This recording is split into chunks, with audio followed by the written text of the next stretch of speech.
Cool. Right. So Peter very kindly invited me along to present about my new website, which is called progressiveeducation.org. So it all started about 2 years ago with a Facebook group. And I set this group up shortly after the experience of my son starting school. Like many people do, I sent my kids to school without a second thought. I was actually really looking forward to it. I was looking forward to being part of the school community, making new friends, and going back to work. But it was a really disappointing experience for all of us. Both my sons developed a fear of school, and it was a daily battle to get them in. I've put a couple of slides together just to try and paint a picture of what this was like. So these are the things that my sons said to me when they were at school. My elder son at the age of 6 said, "I'm nerve-wracking about school." He said, "I'm not belonging at school. Why was school invented?" One time he said to me, "Did God invent school or was it man-made?" And he used to complain of shouty teachers and too much learning. And one time on the way to school, he said, "Mummy, my heart hurts." And he was actually on the verge of a panic attack. But at this point, I wasn't really questioning the education system. I think often when children and young people struggle at school, it's the child that's seen as the problem or the parenting. So I was sent on various parenting courses, and my son was sent off to see various professionals, psychologists and psychiatrists, but no one was actually questioning the school. One teacher actually said, "Well, he's fine here, home must be the problem." But I do remember, because I was going on these parenting courses, I do remember feeling there was a mismatch between the things I was learning there and what was happening at school, because all the courses talked about empathy, connection, relationship building, trust, and mutual respect. And I didn't feel that that was really happening in school. Sorry, I'm just moving my view around so I can see my screen better. Yeah, so it was only really when his younger brother went to school 2 years later that I started to question the system. So at the age of 4, his younger brother said things like, at bedtime, he'd say, "I don't want to close my eyes because when I wake up, it's school." He said, "I'm scared." And within 2 weeks of starting school, he said, "I hate learning. I hate reading." He said, "I was excited to go to school. I thought it would be fun, but it's not."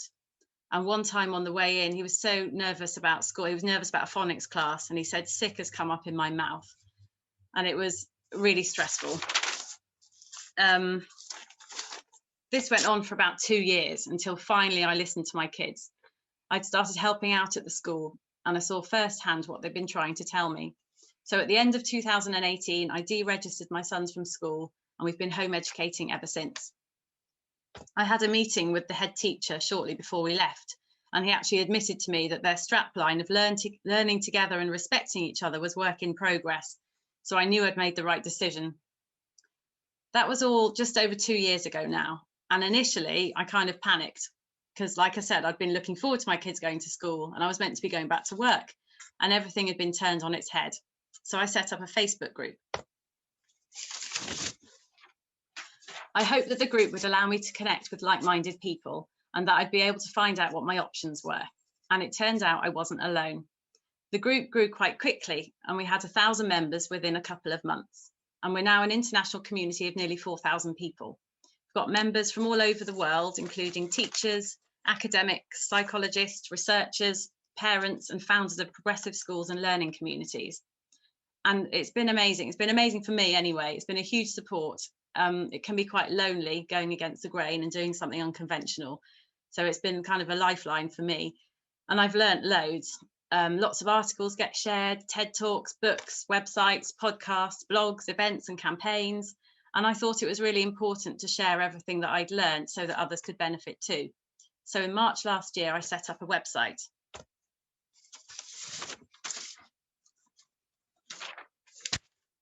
I'm basically trying to create the resource which I wish I'd had 2 years ago. I want to create something to help raise awareness of alternative approaches to education so that parents know they've got options.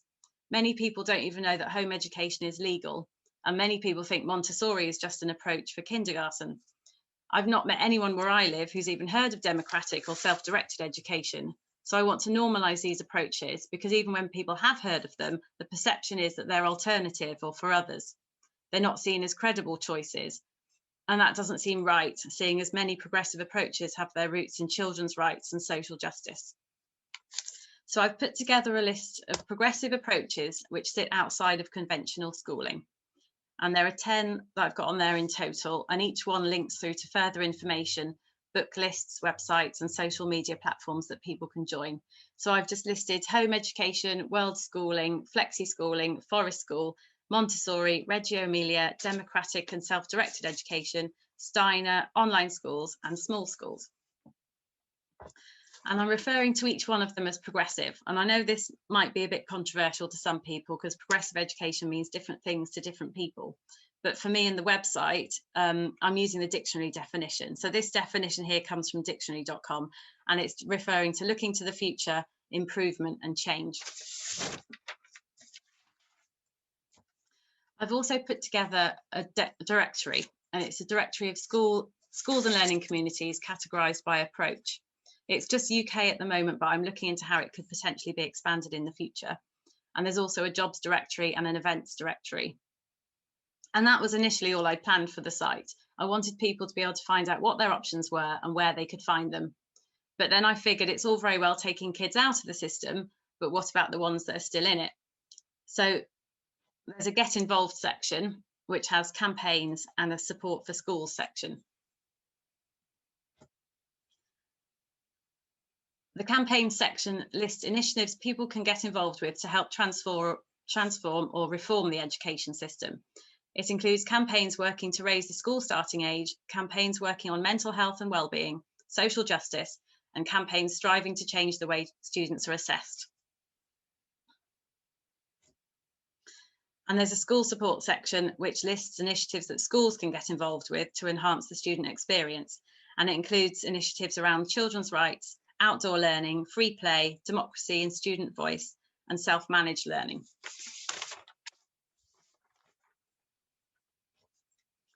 The website also includes a section about why we need progressive alternatives to conventional methods in education. And from all the research I've done, there seems to be 15 main things that people talk about when they talk about education reform. And I've presented these as 15 ways to reimagine education.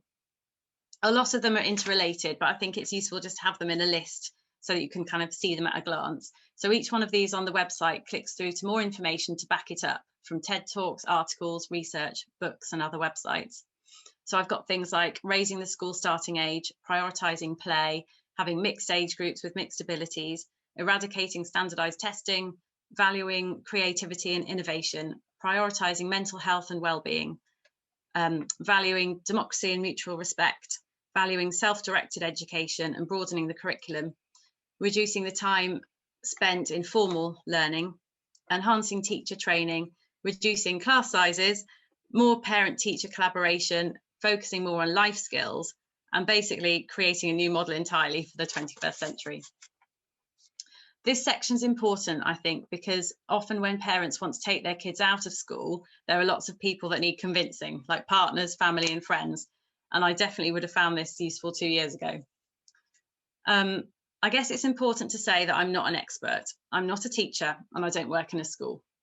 But I say that the website isn't really about me. I see it as a platform to amplify the voices of the experts and the voices of other parents and teachers. So I've included a voices section, and this has interviews with teachers, young people and students, psychologists, researchers, parents, and founders from progressive schools and learning communities. I also invite people to write guest blogs and share research, and I've had contributions from teachers, authors, academics, researchers, psychologists, and activists. So the website isn't really about my opinion, it's about sharing voices and amplifying them. And it's also about helping to give other people voices too. Often when children are struggling at school, parents don't know what to do, or they don't have the language or knowledge to articulate what the problem is. So for me, when my kids were struggling, I didn't even know about alternative education. I have to confess, I'd never even heard of Peter Gray or Ken Robinson. And I didn't really know that there was a problem with the education system. I'd never questioned it. I just knew in my gut that something wasn't right. But I didn't have any research to back up what I was feeling. But now I've done my research, I know that clearly what my kids were reacting to was a lack of freedom, a lack of choice, a lack of respect and student voice and democracy, a fear of punishment, a lack of connection and relationship, and the limited time for free play. So I want to give parents the tools and the language so they can start a dialogue with their schools and any other professionals. Like if kids are struggling with school attendance, they're often told that the priority is to get back into school and to get back to normality, when actually that's not always the right advice. Alternatives are available and parents do have a choice, and the alternatives are credible and reasonable. And maybe it's this institution of school that should be questioned rather than the child that struggles within it. I'd also like to say that the website is quite new. It's just a starting point, so I'd really value any feedback, particularly around the tone, because I really don't want this to be about school bashing. I've got loads of teacher friends and they work really, really hard and they passionately want to make a difference to the lives of children. So I want this to be a positive resource and not a criticism of teachers. And there's some great work being done. I want to showcase the innovation that is happening in schools and work with teachers, not against them, and celebrate the initiatives that are striving to change the system in a positive way. So that's it really, and I hope the website will be useful in some way.